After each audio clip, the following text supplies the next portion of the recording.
एक साधा hair cut, एक छोटंसं रिलॅक्सेशन आणि काही मिनिटातच सगळं बदललं. हा व्हिडिओ शेवटपर्यंत बघा, कारण शेवटी जे होईल ते तुमचा विचारच बदलून टाकेल.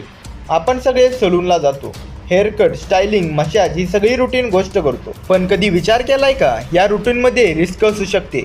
एका दिवशी एक तरुण नेहमीप्रमाणे सलूनमध्ये गेला. त्याने हेअर कट घेतला. सगळं परफेक्टली नॉर्मल चालत होतं. त्याला थोडं रिलॅक्स व्हायचं होतं म्हणून त्याने हेड मसाज घ्यायचं ठरवलं. मसाज सुरू झाली. पहिला काही सेकंद सगळं ठीक होतं. हळूहळू प्रेशर वाढत गेला. नेक एरियावर फोकस केला आणि तिथेच काहीतरी वेगळं असायला सुरुवात झाली.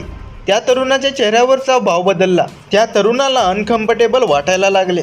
पण कधीकधी आपण इग्नोर करतो, कारण आपल्याला वाटतं सगळं ठीक चालू आहे. पण तिथं तसं झालं नव्हतं. अचानक त्याची बॉडी रिॲक्शन देऊ लागली. तो स्थिर राहू शकला नाही. आजूबाजूचे लोक घाबरले. कोणालाही काहीच कळत नव्हतं. नेमकं काय घडलंय हे कोणाला समजेना. एक साधा मुवमेंट इतका सिरियस कसा झाला हे कोणाला समजेना.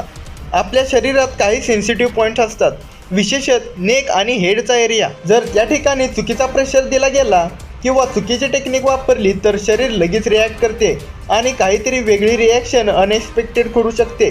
म्हणूनच कोणालाही थेरपी, मसाज, ट्रीटमेंट नेहमी ट्रेनिंग आणि सर्टिफिकेट व्यक्तीकडूनच करून घ्यावी. कधीही जस्ट फॉर फनसाठी रँडम ठिकाणी एक्सपेरिमेंट करू नका. आपण रिलॅक्स व्हायला जातो, पण कधीकधी अवेअरनेस नसल्यामुळे छोटी गोष्टही मोठा धडा शिकवून जाते. ही गोष्ट घाबरण्यासाठी नाही, तर सावधान करण्यासाठी आहे. लक्षात ठेवा, हेल्थ आणि सेफ्टी ही लक्झरी नाही, तर ही गरजेची गोष्ट आहे. हा व्हिडिओ जर युजफुल वाटला असेल तर तो लोकांना शेअर करा आणि कमेंट्समध्ये स्टे अवेअर लिहा. तर अशाच प्रकारच्या व्हिडिओसाठी तुम्ही या चॅनेलला सबस्क्राईब करा. SS व्हायरल, लेटेस्ट आणि ताज्या न्यूजसाठी. धन्यवाद.